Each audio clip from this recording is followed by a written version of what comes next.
Көңіл күйіңіз қалай, Марат аға? Қазақ үй күшті жерге орналастырылыпты, я? Шевченкідегі біздің ауылда болған кісі ғой, осы аралда болған. Мен өзім Қызылорда облысыныкімін. Менің әке-шешем Арал ауданында тұрған. Шевченко көрмейсіз ба? Айналып тұр Шевченкінің қасында. Тамаша орын, тамаша жер, әдемі, күрішті басып жатыр менің сүйікті ағаларымның бірі Мәке деген.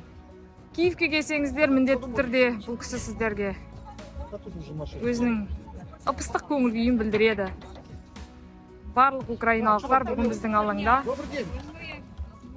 бала-шағасымен келіп қазақтың бауырсағынан дәм татып жатыр, көңіл күйлерінің алғыстарын жеткізіп жатыр.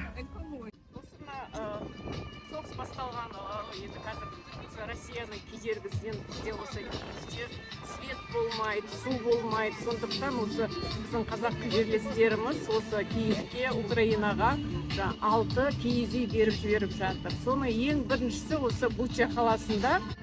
Осы халықтар сол үйге келіп, киіз үйге жылынуға болады, телефондарын зарядтауға болады, ыстық шай ішеді. Сол арқылы осы киіз үйді тігіліп жатыр. Соғыс басталғалы осы Украина армиясына көмектесіп жатыр. Мына жерде біздің предприятиеміз бар жерде Бергеш деген қалада, тероборона дейтін Андершовка деген қалада, солардың жаңағы қаладағы ұйымдарына көмектесіп жатыр. Мынау казахский общество дейді Украинада. Олар да қазір көп жұмыс істеп жатыр. Барып, әр аптада шығып, тамақ береді, жаңағыдай киім, жылы киім біздің күні таратып жатыр. Соларға да көмек беріп жатыр. Біз енді ештеңеден қалып жатқан жоқпыз. Қолдан келгенше көмектесеміз. Салам алейкум, құрметті жолдастар.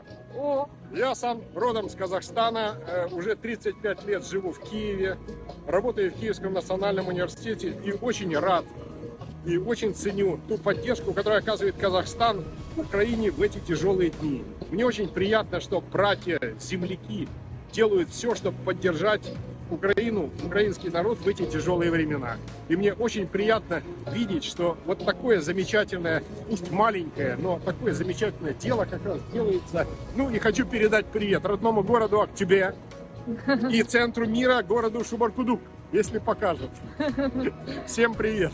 Как вам прием? Казахи, респект. Це наш український тризуб вам. Подяка. Ви молодці, ви прекрасний народ.